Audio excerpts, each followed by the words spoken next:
This happened to me a couple of months ago now, but when it first happened, given how crazy it was, it took me a few weeks to collect myself enough to tell this story. It's relevant for me to tell you up front that I'm a military veteran, and I have PTSD and anxiety, as well as a pretty bad case of depression that I'm currently in my 3rd year of. I have read that CBT, cognitive behavioral therapy, can massively improve PTSD symptoms and in turn help to reduce anxiety. So I have been trying various techniques at home. The problem there is, my wife and I live in a small 2-bedroom ground floor flat with an upstairs neighbor with absolutely no concept of other people. A jock douchebag type who's a personal trainer, but he trains at home too, 'cause gains. You know, the kind of guy whose only 2 topics of conversation are protein powder and steamed rice. I'm sure you can imagine the type. With that being a constant issue, meditation and quiet mindfulness are just not possible with the constant noise. My solution to this was to do my normal routine during the day, but take advantage of my insomnia later on, at around 2300. I would put on my coat and my shoes, and as we live near the beach, I figured I could walk to the beach now that there's pretty much no people around, walk on the sand and be mindful to the sounds of the ocean. Sounds nice, doesn't it? It was the first 2 times, but you know what they say, the 3rd time's the charm. The walk to the beach from my home isn't that far, maybe a little over half a mile, but once I got there, I would walk to the very end of the beach until you reached the cliffs where there is a World War II artillery gun turret, which was another half mile-ish. Sometimes I would walk the path up the cliff to the gun and stare out into the blackness of the midnight ocean, which was only broken by the occasional flash of light from the lighthouse. I would sit and listen to the waves crashing against the cliffs. Sometimes I would close my eyes and just concentrate on nothing but that sound. I felt safe there, knowing I was alone, just me and the ocean. Usually before I turned tail and head home, I would walk down to a small row of benches. They are all marked with plaques in remembrance of someone who also came and enjoyed the view, although I imagine they came during the day. The benches are close to an old pub that was shut down years ago, and I had heard the place used to get used as a dogging site or a brothel or something back in the day. So when I saw vehicle headlights coming towards the pub, I figured it was some young lads trying to catch potential doggers at it. I sat on the bench and waited for the car to pass me, but as it rounded a bend in the road further up, I was momentarily lit up by the headlights. The headlights of the vehicle went off immediately, and the car went off-road and out of sight for a moment. At this point, I was fully alert and a bit cautious, so I dropped to one knee and ducked behind the bench I had been sitting on. The vehicle drove past me. It was only maybe 40 feet from me, and as the lighthouse illuminated the vehicle, I could now see it was an old beat-up Land Rover kind of vehicle, with crappy camo paint on the wings. At that moment, someone popped out of the top of the vehicle with a scoped rifle and a big torch. In that instant, in my head I was back in Iraq, and my senses felt razor sharp. I dropped onto my belt buckle and crawled into a patch of long grass adjacent to the benches. Then I got in position where I could see them, but they couldn't see me. The guy with the rifle shone his torch at the exact bench I had been sitting on, then the others, searching for me. He started looking all around him through the scope, looking for where I might have gone. My heart was pounding so hard, I felt as if I could hear it. I held my sleeve over my mouth to muffle the sound of my breathing, but more importantly, to try and hide the condensation of my breath. The vehicle started to move to get a better view of the benches, so I started slowly crawling towards the main road, as not only is there a row of houses, but an old stone bus stop I could take hard cover in if they saw me and opened fire. After about 5 minutes of hiding in the long grass, it started to rain, and they were still clearly looking for me, but were now about 150 feet away. The guy with the rifle was scanning around with his eye down the scope, so I waited until he was looking away for me to seize my moment and run for cover. I pushed my hands hard into the wet dirt to launch myself onto my feet. Then I sprinted towards the bus stop while throwing some zigs and zags in there, just in case they had seen me. Luckily they hadn't, and I was now far enough away that I could take out my phone and call the police.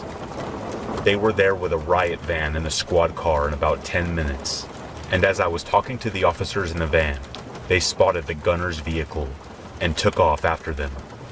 The officers in the squad car stayed behind to talk to me. The rain was coming down in sheets by now. They asked me if I was absolutely sure it was a rifle, and I told them yes, I was 100%, no doubt in my mind at all. The officers both looked at each other and then one of them asked, "And what exactly is your experience with firearms?" I told them I was ex-Army and have seen my fair share of all kinds of firearms.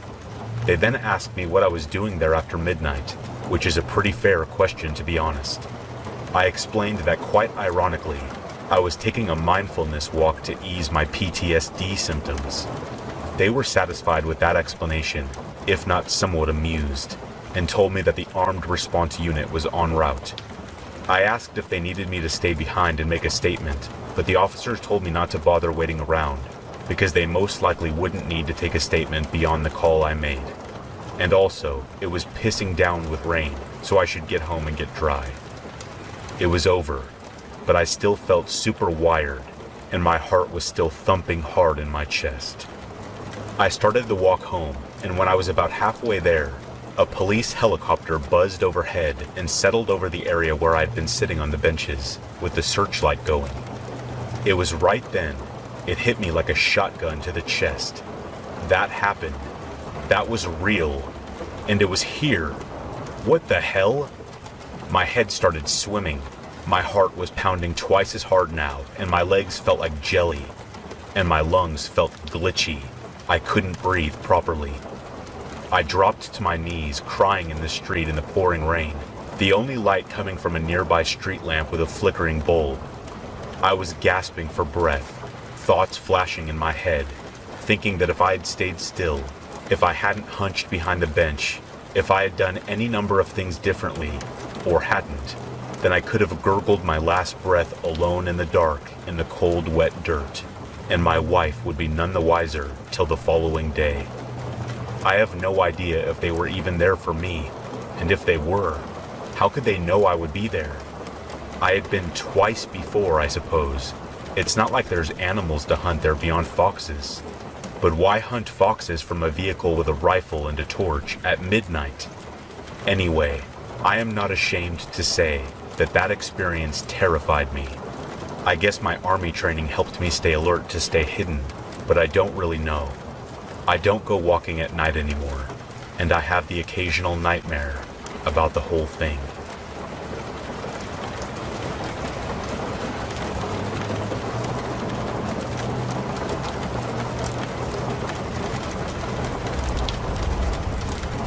So this happened my senior year of college over a year ago. I lived in a college neighborhood surrounded by other kids that went to my school, with the exception of a family or two. We knew our neighbors well, and everyone was fairly civil with one another. We did keep in mind, though, that this was a college area and some sketchy things could happen. I think it was May when the first break-in happened. I woke up one morning to some texts in my group message telling me that my next-door neighbor's house had been broken into, that they had multiple things stolen. A backpack with a laptop and textbooks inside, a gaming console, etc. They had notified the police and they were on the case. This obviously set my roommates and I into a little bit of a panic because we were a house of 4 girls and none of us being wildly brave by any means. We decided the best we could do was make sure our door was locked at all times, whether we were home or not. So that's what we did. Flash forward to a couple of days later. My roommate, Maggie, and I were the only 2 home out of the 4 who lived in our house. We stayed up late watching movies, as we always did, and then I headed off to my room to go to bed, while Maggie stayed on the couch. We were, I'm not pleased to admit, the worst at turning off the lights and saving electricity. So this night, the light in the kitchen, living room, and hallway were all on. I slept soundly through the night, and woke up as the sun shone through the cracks in my blinds the next morning. As usual, after I woke up, I spent about 10 minutes in my bed on my phone before getting up to use the bathroom. On my way back into my bedroom, I noticed that my blinds were tapping slightly against my window frame, suggesting that there was a breeze. My fan was off, and my window was closed, so there should be no movement, right? Well, right, if my window had been closed. When I drew open my blinds, I was absolutely horrified to see that my bedroom window had been completely open all night, or at least since I had gone to sleep. I knew that my window was shut when I went to sleep the night before, and there is something wildly unsettling about the fact that my bed is also pushed up on the wall right against my window, so perfectly in fact, that I used to sit in my window on my bed, with my feet completely able to touch the grass below. That's how low this window is, and that's how close my bed is. Now at this point, I was frantic. I ran out into the living room to see if Maggie was okay, and if she had noticed anything or heard anything throughout the night. She wasn't home, and I assumed she had gone to class. I texted her immediately, explaining what had happened and asking all of my questions. She responded lightning fast. She had woken up this morning in the living room, and when she walked into her bedroom to get ready for class, her window was open. Her desk, which sits right in front of her window, was pushed away from the wall, and her closet doors, which were always open because they jutted right up against the carpet, so they were very hard to open and close, were completely closed. She said it looked exactly as though someone pushed her desk away from the window to give themselves more room to enter quietly. In an absolute frenzy, I texted my other roommates who hadn't been home, and my group message alerting them of what had happened. I crawled the house looking to see if any of my things were missing, and when my roommates came home later that day, they did the same. Nothing had been stolen, not even my laptop or my phone, which were both charging on my bed, right in front of the window. Not even Maggie's Apple Watch that was sitting on her desk in front of her window. We did call the police, and they came to file a report, but they never followed up with us about it. I asked if they could dust my window for prints, as there had to have been handprints because the only way to open my window from the outside is to press your palms directly on the glass and push upward with significant force. But they never followed through with doing that either. I am not sure really what to think of this, as maybe it was a planned break-in, but they didn't think I would be asleep in their point of entry. But they entered, we think, through another window nonetheless. So why didn't they take anything? And how did the sounds not wake us up? I was directly next to my window, so they would have had to completely jump over my body to enter my room. So I don't think they did enter from there, at least, which is a little relieving. Maybe they didn't enter at all because the lights were all on and they realized people were home, but our cars were in the driveway, and it did seem as though they entered because Maggie's closet doors were shut. This was super bizarre to me. I am just relieved that I have since moved out of that house. I am pretty annoyed that the police didn't take it very seriously, but at least I am also a little relieved that the people who broke in and I never had to meet.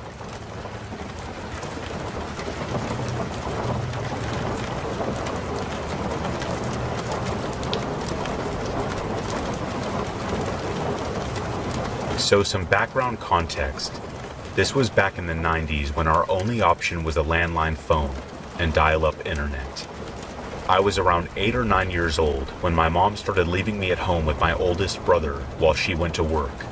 My brother was much older, around 17 at the time. Like most teenage boys, his favorite thing to do was sleep really late during the day and stay up all night playing video games. PlayStation 1 to be exact. I remember being bored playing with my toys in the living room of my house, with the blinds wide open to let some light in and save on electricity. I would sit there for hours and play. When Mom was gone, she always told us to answer the phone when it rang, in case she was calling to check on us and make sure we were okay. I remember one day specifically, I answered the phone and just heard loud breathing on the other end. I kept saying hello, but no one would reply. So eventually I would hang up. This went on daily for about 2 months, and it was always in the morning time, when my brother was asleep. Being a naive 8 or 9-year-old girl, I didn't really think anything of it, and eventually, the calls stopped. A few months go by, and I am sitting on my living room floor again when the phone rings. I hear the same breathing again and say, "Hello, who is this?"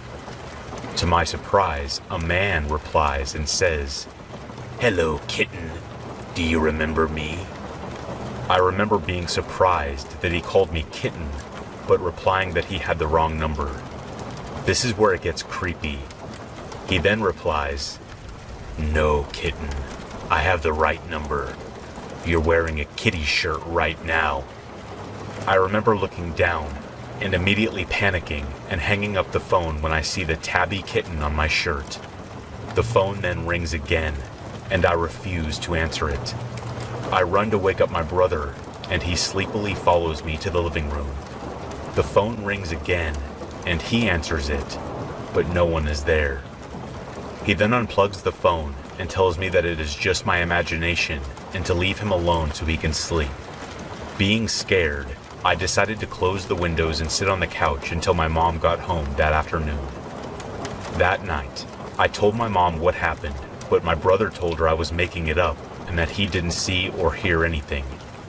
I think my mom believed me, but she just told me to hang up the phone if it wasn't her and to never open the door for a stranger. I agreed and told her I wouldn't. That next day, my mom was off work and she took me to the store with her. We were walking around when I noticed a man in a long trench coat. I thought the coat was weird, but didn't really think anything else of it. We then ran into one of my mom's friends who has a daughter my age. My mom and her friend were chatting away, and my friend and I were standing a few feet from them, messing with some birthday cards. We went around to the other side of the cards to look, out of sight of our moms. Suddenly, the man with the trench coat is right next to us, looking at the cards too. He then picks up a card and turns to me and my friend and says hello. Being polite, we respond hello. He then starts picking up cards, saying he is getting his daughter something and asks what we like.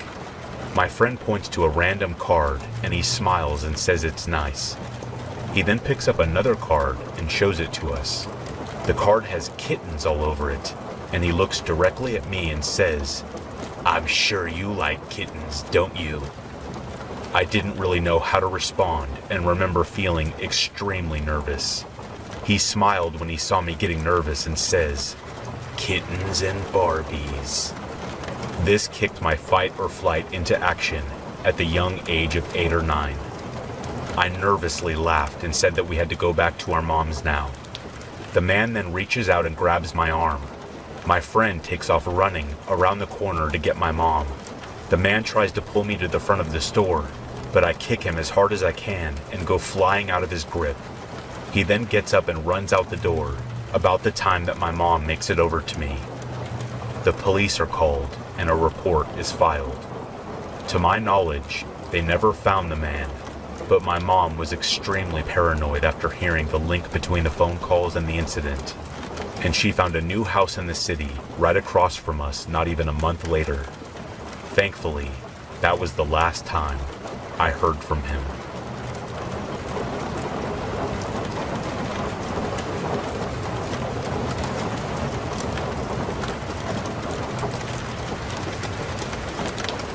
To first start off, I live in a little city in SoCal with my roommate, who happens to be my cousin. During this pandemic, however, I have been staying with my parents who live in a very small town in NorCal. Because of my time in SoCal, I really do not like staying in NorCal, and I would rather live back in my apartment.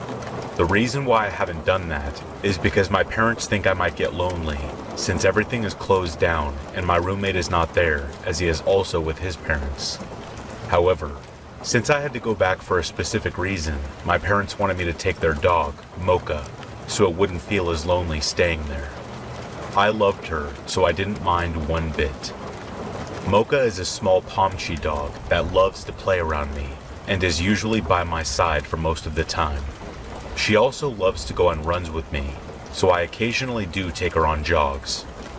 On a Wednesday night, I decided to go running with her. Whenever I go on any run, I go at night because that's the time I am most energetic. And all the times I went running at night, I never had any type of encounters or occurrences. I put Mocha on a leash and off we went.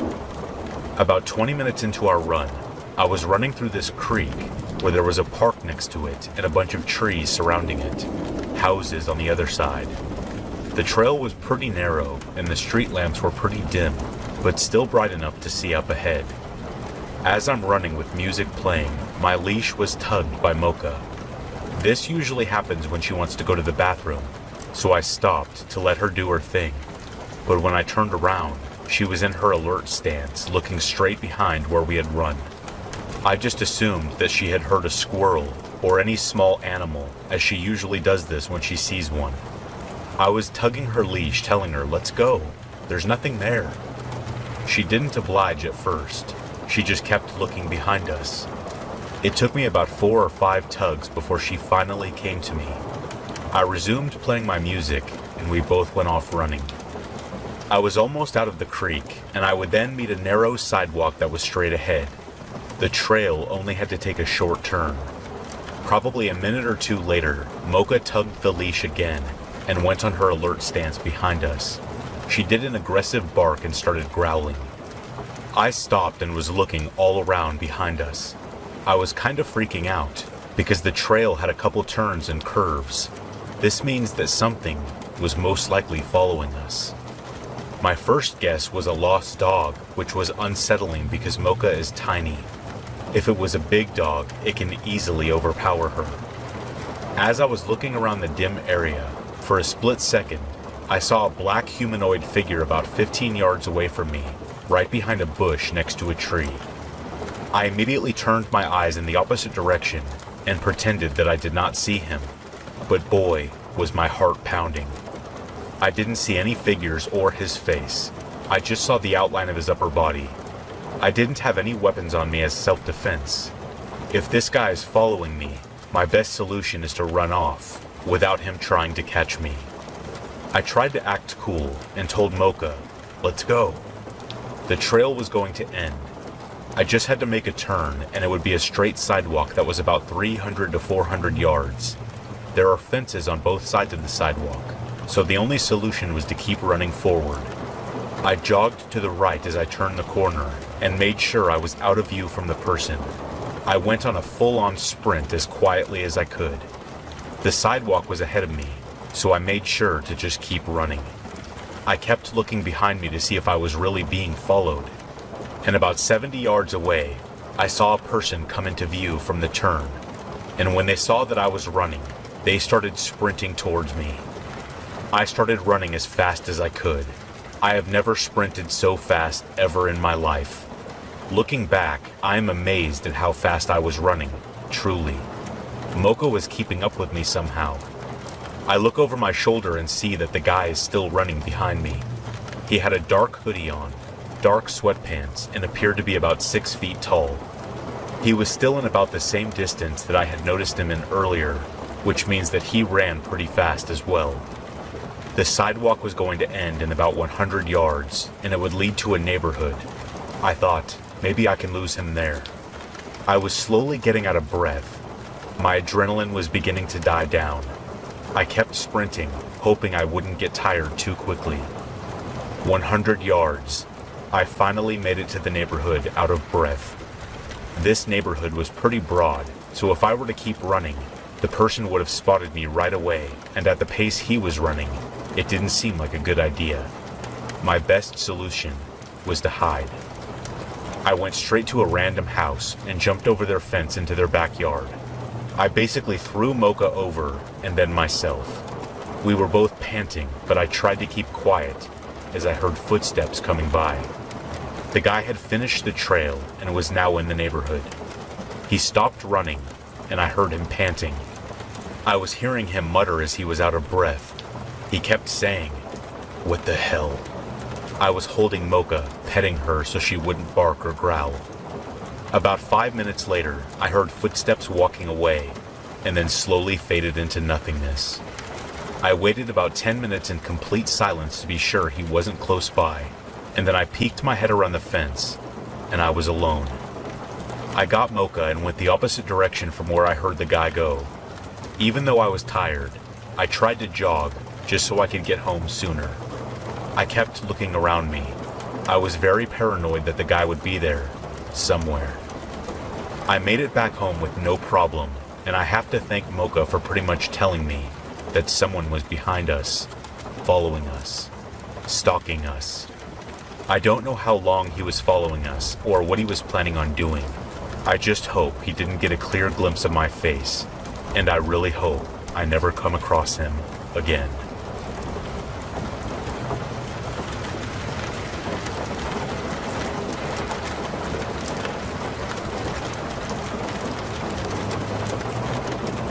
I mentioned in one of my other stories that I have been digging through my memory to share some weird or crazy things that have happened. I recently remembered this situation through a Facebook memories post that I had shared because this was about 5 years ago. Not as creepy as my other encounter, and this guy made me very uncomfortable, but I didn't feel like he was going to murder me any second like the redhead guy. But this was still very weird. I mentioned several times that I live above a funeral home. My apartment has its own private back staircase going outside, and when you walk out, there is a wall on both sides, and a few stairs.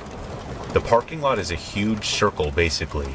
You come in the entrance, and it is a huge parking lot behind, and then there is an exit side that you have to leave out of. It's very well lit and open, but when we are on the stairs, we can't see anyone coming from either side. So my point is that when I'm sitting on my back stairs smoking, I can only see in front of me, and not to the sides until someone comes around a corner. So one night during the summer, I was outside for a while having a few smokes and just browsing my phone, kind of lost in my own world. It's like 9 p.m. at least. All of a sudden, this guy came around the corner and scared the life out of me. Because of the way I can't see anything, I have had several people startle me because I didn't hear them coming, but it's unusual for someone to pop up this late at night. Especially where I am sitting, you can't see me, so I don't even know if he knew I was sitting outside. This guy was a totally normal-looking middle-aged guy, probably 50s or so, clean cut, dressed nicely, but he was very antsy. So he started to tell me this story. It's been several years, so I'll try to retell it the best I remember.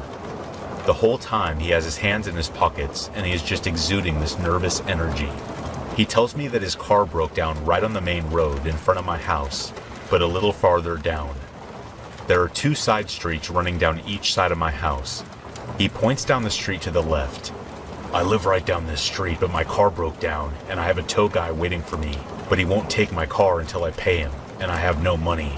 I know you probably don't believe me, but if you give me some money, I can go home and get it from my wife and I'll repay you right away. You can even walk down with me. He was talking fast, too. I was extremely nervous because I was alone downstairs, but I didn't feel as threatened as my more recent encounter. But I did know he was totally full of crap. I told him I'm really sorry, but I don't have any cash, and I can't help you. And he continued to beg, but I had to keep telling him, I really don't have any money to give you. I was standing at this point, kinda ready to go inside, just in case. But then, my husband came out to have a smoke. As soon as my husband walked out, the guy looked even more nervous, and my husband said, "Hey buddy, what's going on?" Obviously, he thought it was weird that some strange guy was talking to me, out there in the dark. And I'm super non-confrontational, so I have a really hard time telling people off. But once my husband was outside, he says to me, "It's okay, I'll just wait for the tow guy to come," and walks away. You literally just told me that you had to pay the guy waiting, which 1, they don't require payment until they drop you off, I believe, and 2, the story changed pretty fast. So we eventually went inside, and I decided to look out the front windows of my dad's office, where I can see down farther on each side of the main street, in the direction he had walked. There was no sign of any broken down car, or tow truck, or anything in any line of my sight, which is pretty far. Also, if you lived right down the street, then why wouldn't you just walk home and get the money yourself? The whole story was total bullcrap, which I knew, but what scared me was his intentions. This is what bothered me most. Most likely he was looking for drug money. It was a really elaborate story for that, but maybe he thought it would work. How did he know to come talk to me? Like I said, you cannot see me from anywhere when I'm on my stairs. He wasn't just cutting through my parking lot and saw me. He came right up to me, like he was targeting me. I hope it was just drug related, but I don't know why he would want me to go with him to get the supposed money instead of just going. The way he acted when my husband came out really freaked me out. It's like his whole plan had been foiled, whatever that plan was. That's what bothered me the most. Thankfully, I never saw this guy again, but I did mention it to my dad, and he called one of his local PD friends to come do a quick drive-through occasionally, just to check out the area at night. This made me feel a little better. I don't know if he was just a desperate junkie with a really poor thought-out story, or if he had worse intentions.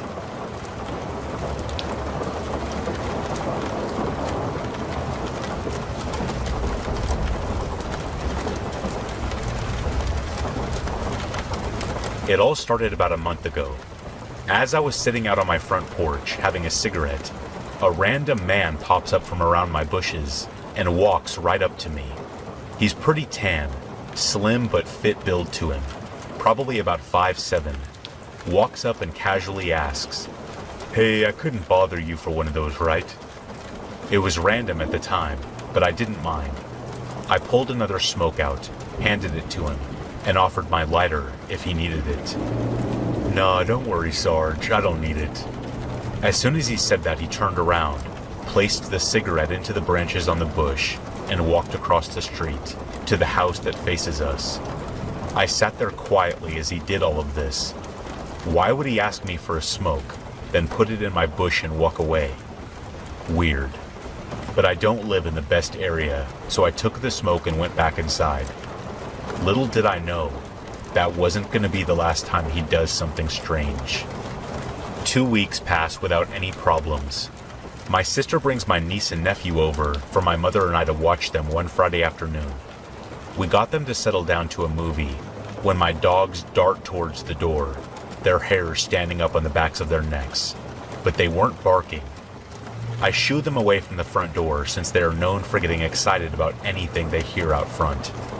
No sooner did I turn my back to the door, 2 knocks thumped on the front door behind me. I slowly open the door and see the cigarette guy standing on my porch, a wide grin plastered across his face. I open the screen door and step out in front of him. Now let me clarify, I'm a giant. I'm 6'5", 300 pounds, and have some martial arts background behind me. But when I stood there in front of him, my fight or flight response went haywire. I felt the blood rush out of my head and hands and into my feet, which is something I rarely felt before. He sat there, smiling, doing nothing else. I ask him if I can help him. He reaches into his pocket and pulls out a pack of Camels and opens them towards me. There's 3 cigarettes poking out. "Hey, Sarge, you want a cig?" Why does he keep calling me Sarge? I tell him I'm good, and I have my own smokes, and it looks like he's almost out anyways. His smile vanishes instantly. His eyes seemed to completely glaze over. "I want out." It caught me by surprise. Everything. I want out. Tango out. He starts rocking back and forth, repeating, "I want out," and "Tango out." I can't begin to tell you the thoughts that were going through my head at this point. I'm speechless. "Hey, Sarge, can you get me out of everything? The military, the FBI. Make it all go away, please, sir." At that moment, I remember that my mother, niece, and nephew are right on the other side of the door, and this guy seems like he's about to lose it. Without a second thought, I place my hand on his shoulder. This stopped him from rocking. I ask him if everything is okay. He stares back at me for a while before another smile breaks over his face. "Hey, yeah." He turns his attention towards my front window. The blinds are shut, but he is focused heavily on them. As I noticed this and was about to say something, "Gotta get back to field. Tango out." He pulled away and sprinted his way across the street to the house. I stood there, dumbfounded. I couldn't believe what just happened in those short couple minutes. I hop inside and lock the door. My mother is staring at me, confused, so I tell her about everything that just happened. The weird thing is, we know the woman who lives across the street. She lives alone. Where did this guy come from? My mother and I decided to call him Tango Out after that incident. Here's the part that really sent me over the edge with this guy. We got a hold of the woman across the street and got some information about him. He's the son of her friend. They haven't been able to find a place to live. He's apparently an extreme paranoid schizophrenic. He has never been in the military, nor the FBI. His mother has no idea how his mental state deteriorated to such a severe degree. She assured us that he's harmless, and that he's only a danger to himself. Well, last week, my mother and her boyfriend decided to go hang out with some family. So, I was home alone with my 2 dogs. I don't usually watch Netflix, but I heard Invader Sim had a new movie, so I sat on the living room sofa and was there for about an hour and a half. The entire time I was watching, which was about 11:30 p.m. to 12:45 a.m., I kept seeing something outside my front window out of the corner of my eye. My dogs made no movement, and it was quite windy, so I brushed it off as moving trees or something. I finished the movie and flipped the TV off. I stand to stretch, and once again, I catch something out of the corner of my eye. This time, though, my dogs went straight to the door and stood at alert. I was about to go out for a smoke anyway, so I make my way to the window to show my dogs that my mom and dad weren't home yet. That's when I saw him, standing on my porch, staring at my front door, once again. My fight or flight response exploded, way more than the first time. I snuck my way to the front door and quietly turned the deadbolt and handle locks. I didn't want him to hear me. I can see out of my blinds, but only a little bit. He's still standing there, not moving an inch, wearing a white tank top and probably his boxers. I was dead focused on him. I was trying to figure out if I was going to have to confront this man. He has never been mean or angry towards us. I have no bad things to say about him, since I understand he's not all there. But this was too bizarre. He had to have been standing there the entire time I was watching that movie, maybe even longer. I walked to my room and placed a couple shells next to my shotgun, just in case. I call my mother's phone as I stare back out to see what he's doing, but he's not there. I scan over the yard, but I don't see him anywhere. When she answers, I tell her what Tango Out is doing, and she hands the phone to her boyfriend. He makes sure that I have my gun ready in case he tries to go hostile. They'll be home in half an hour. I said that's okay, and I hang up the phone. I press 911 on my ringer to be ready at a moment's notice, and that's when I looked back out the peak spot of my window, and he's standing there, staring at me. I doubt he was able to actually see me, but it made me jump back and duck below the window. I scrambled to grab my phone that fell when I jumped. That's when 2 little knocks happen on the front door. I freeze entirely. 2 more little knocks follow. I separate my blinds just enough for me to see his face. He has a simple, calm expression on his face, but I can see tears pouring down his face with swollen eyes. I was just about to hit dial to 911 when from around the corner, 2 officer units with flashing lights pulled up in front of my house. I'm still shocked. Someone must have seen him and called the cops before I did. I see Tango Out turn around and stare at the lights. Then he casually walked over to them. I open my blinds to see 2 officers grab him and immediately start to search and question him. After a moment, making sure the cops had him under control, I came out and stood on my patio and stared at them. I lit a cigarette, since my nerves were all over the place, and waited for one of the cops to walk over and talk to me. They have had to wrangle him up from multiple places around the neighborhood, and have even had him break into people's garages and sleep there for the night, just to be discovered the next morning. They ask if I'm okay. I say yes. They make a couple comments about how he was about to break into the lair of a giant. They ask if I want to press charges, but I say no, since I know he's a paranoid schizophrenic and he's not able to control himself all the time. They took him back across the street to his mother. My parents came back shortly after that, and the night kind of ended there. I woke up the next day to find multiple cans of food spread all over my front yard. Maybe it was Tango Out's way of saying sorry. I rounded them up and placed them on her property and went to work. Since then, we haven't had an issue with Tango Out. I see him once in a while walking down the street. I guess the cops are going to help his mother get them into suitable living and him into a hospital for the help he needs. But he hasn't come back onto our property since that night. I'm still a little nervous going out for a smoke though. Tango Out. I can't imagine what's going on in your mind, whatever is haunting your thoughts and dreams. I hope one day you can overcome them and live happily.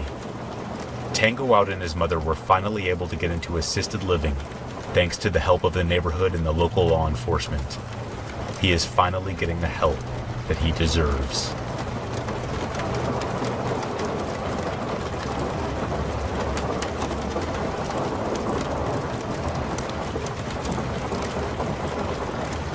So a few years ago, I lived in one of the most beautiful yet crime-ridden cities in America. At this time, I lived upstairs in a building with 4 apartments. The building layout is relevant, so I'll explain it. It's a square building with 2 apartments upstairs and 2 downstairs. In the front of the house were 3 doors. 2 led to the downstairs apartments, and the middle door opened to a stairway.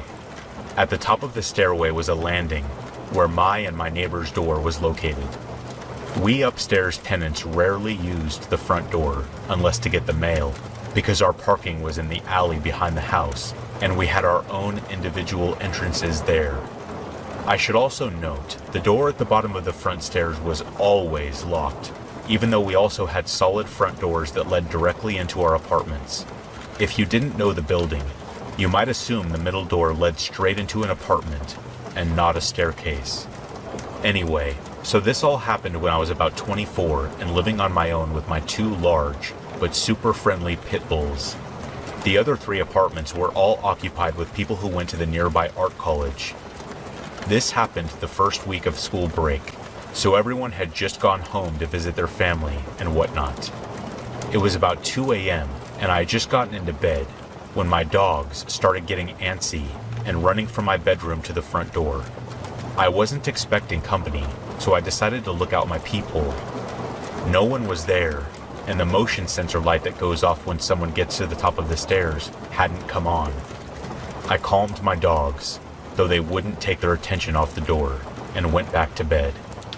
A minute later, my dogs were up and whining at the door again. What the hell? I'm so tired and I want to sleep. I decide to investigate, thinking maybe a mouse or a rat had somehow gotten into the front hallway, and the dogs can smell it or something. So I unlock and open my front door.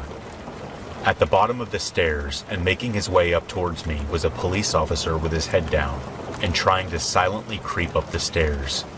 Through the crack in my door, I yell, "What the hell is going on? Why are you in my building?" Meanwhile, my dogs start barking behind me, probably because they could tell how nervous and startled I was. He stops creeping and looks up the stairs toward me. I am not sure if he could see me because my lights were off, and the motion light hadn't come on yet. This guy looks so startled and so surprised, like a kid caught red-handed stealing a cookie from the cookie jar. It takes him a few seconds to answer me, and he says something along the lines of, I noticed backyard fire at this address, that was creating too much smoke." So I say, "There's no one having a bonfire here, and if there was, why did you decide to come into my house instead of ringing my doorbell? I am pissed and scared. Do you see any smoke around my house? Why didn't you just drive down the alley behind the house to check the backyard?" By the time I finished the questions, he had backed down the few steps he had made it up and was shutting the door while saying, sorry. His behavior was so weird, and not at all like the pompous, confident way most police officers in my area behave. when they think they get to flex their badge. I wait a minute by my door to make sure he's not coming back in and grab the dogs and take them to lock the bottom door, and then make sure my apartment door is thoroughly deadbolted, chained, and the knob is locked. I went to my back patio and looked down onto where we have a fire pit, tiki torches, a grill, etc., and none of them have been used for weeks. Not only that, but there was no smoke anywhere. None of the people on my block that night had any kind of grill started or backyard fires. There wasn't even the smell of smoke, let alone smoke thick enough to warrant the cops coming by.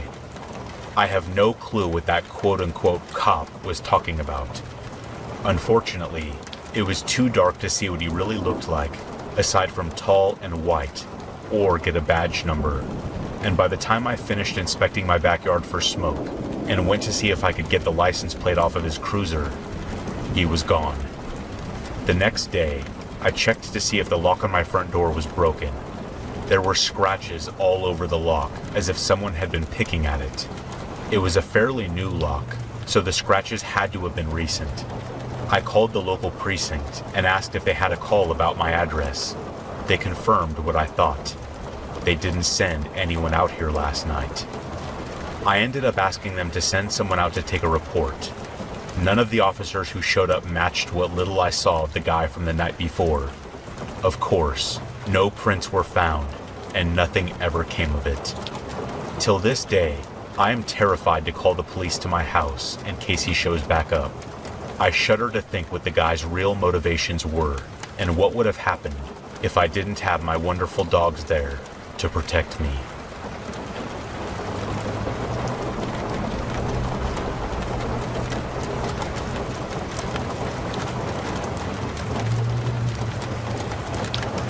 Some background. I, a 16-year-old female, had just met up with my two friends, both 16-year-old males, and they will be referred to as DD and DM, to hang out at my local cricket field, sit 2 meters apart, talk, and test out my friend's new mini-amp. He plays guitar and I play bass. Another piece of important info is that I have serious baby face, and when I put my bass on my back, it makes me look like I'm their 12-year-old little sister, with the height between my head and the top of the instrument. So we had just met up and sat in the nice open area so that, after not seeing each other for this entire fiasco, we could catch up and talk about our plans for after the restrictions were lifted. There were a few other people on the field when I arrived, but they seemed like they'd keep the distance well enough so I didn't really take them into account.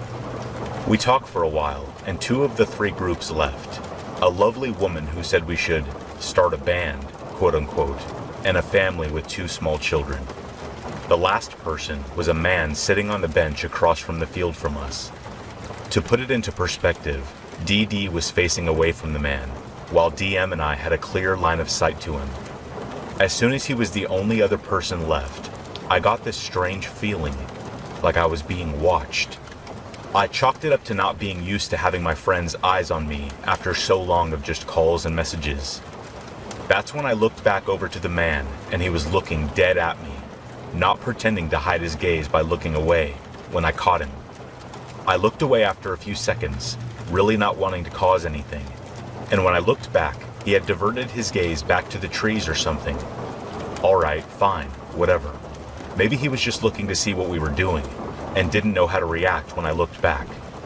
I don't know if DM noticed this or if he actually wanted to move and sit at another bench, but he suddenly got up and started walking across the entirety of the field to sit on a bench under some trees, around 30 meters or so from the man.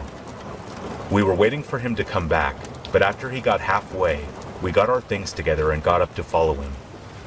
We get around halfway to the new bench, and I'm trying to focus on talking to DD, when he stops talking and looks to me. That man isn't wearing any clothes. Record scratch as I feel my stomach drop, looking past him to see that, upon closer inspection, the man is almost completely naked, the exception being these tiny underwear, an orange flat cap, socks, and loafers. I lost my damn mind. I thought he was just wearing a red or orange trench coat, but nope. His skin was so red and burnt from the sun that it was the same color as his cap. I looked away from him and attempted to share a laugh with my friend about it, although both of us were extremely uncomfortable with this new revelation. We asked DM if he had noticed, and he told us that he had, but he said it like he didn't really care. The subject topic eventually moved on, but I was very much caught up on the man, and even sat in a way where I could discreetly keep an eye on him. I didn't want to have to do anything, but it really got me riled up, and at the end of the day, the body of an electric bass can dispense a pretty heavy blow if swung correctly. I could feel the man's eyes on me as we sat there talking, my hand firmly on my instrument, and it eventually got to me so much that I convinced the boys that we should go and get drinks and snacks from the co-op and then go sit in my back garden and pet my cats, since DD sponsors one of them. They agreed to go, DD happy to get away from the man, and DM not really caring too much. It really freaked me out, and I didn't stop thinking about it for the rest of the day. Now, I'm no shrinking violet, and if the man had tried to pull anything, I would have made it clear that he needed to get away from us or I would take action. But it chilled me to my core that he would come to a public park and stare at kids while wearing next to nothing, perhaps thinking that I was a child who had just started middle school or ended primary. I'm afraid to go back there. I'm afraid that we might see him again.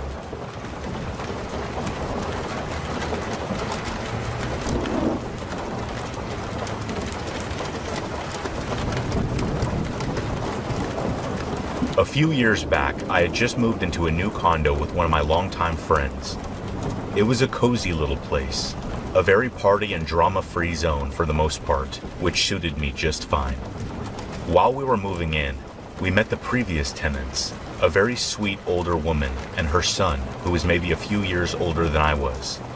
She explained that they used to live in the condo before us and had just recently moved out, since they had saved up enough money to buy their own across the way from us. All in all, she seemed like a very sweet older woman, and the son, henceforth referred to as Tim, seemed nice enough. He was incredibly quiet, didn't say a word, and wouldn't make eye contact with us, but I just figured he was a shy, introverted type. Maybe a month or so into our stay, I ran into Tim while I was getting my mail, and he looked noticeably worse than the last time I had seen him, to the point I barely recognized him. He looked like he had lost about 20 pounds, had scratch marks all over his neck, shaved his head completely, and was way more jumpy and fidgety. I had exchanged a few pleasantries with him when he suddenly dumped the whole story about how him and his girlfriend had broken up onto me. He explained that he had wanted to move in with her, get married, and start a family, but how his girlfriend was reluctant to do so. He went on for at least 5 minutes, complaining about anything and everything about his relationship, and going into way too much detail for my liking. Meanwhile, I'm just standing there nodding along, holding my mail, and wondering when he's going to stop. Eventually, he wraps up and thanks me for listening, since he had been holding it in for so long, and tells me how beautiful I am. I thought it was kinda weird at the time, but brushed it off as him just being socially awkward. It wasn't long after that when the visits started happening. At least once a week he would knock at our door, asking if he could look around for something he was sure that he had forgotten to grab when he was moving out. He would never find anything, of course, and it was pretty obvious that he was just coming over to try and see me, since he would just kinda linger around trying to make conversation. It was kinda cute at first, and I didn't really pay it much mind, since I thought he was just going through a rough time, that he was just lonely and looking for some kind of connection. I thought it was a harmless little crush, and that it would fizzle out in time once he realized I wasn't interested. This went on for a week or two, with his visits becoming more frequent and his attempts and flirting becoming more blatant, and him asking me out several times, with me doing my best to let him down gently each time. Eventually I got tired of it all and asked him to stop coming by, but that only led to him coincidentally running into me every other day. To make matters worse, he was now starting to leave poetry taped to our door, which my roommate found to be hilarious at first, until they started to go further off the deep end. They had started off as typical mushy poetry, but eventually they started turning into quasi-religious nonsensical rants and would be pages long. mostly talking about how he was an angel or some kind of divine being. I had gone to the security team and the police several times, but neither one seemed to care all that much, since he had apparently hadn't done anything illegal. However, the security team said they would talk to him. Fast forward a few weeks, and it's summertime. My roommate was gone on vacation with her family, and I've got the whole apartment to myself for 2 weeks. To make matters better, I haven't seen or received any new letters from Tim. I am lounging in my room when I hear someone knocking at the door, but by the time I get up to check, nobody was there. I am getting ready to go back to my room when I heard a loud and strange sound coming from the balcony, which is connected to my room via a window.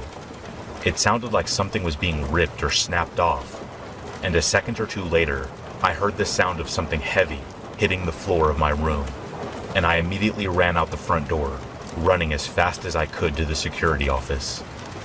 To make a long story slightly shorter, the police eventually came down and pulled Tim out of my room. Apparently what happened was he tried using his old apartment key on the door, but didn't know the locks had been changed when him and his mom had moved out. When I didn't answer the door fast enough when he knocked, he somehow managed to climb up 15 feet onto the balcony and rip off the screen on my window, easily managing to slip in, since I had kept the window open to get fresh air. He was completely naked when they found him, and apparently high as a kite on mushrooms. He told the police that I was the reincarnation of Mary, and in order for Jesus Christ to be reborn and save the world, I would need to have his child. I moved out the next day and never looked back. It didn't exactly go over great with my roommate or the landlord, but I just couldn't stay there after that.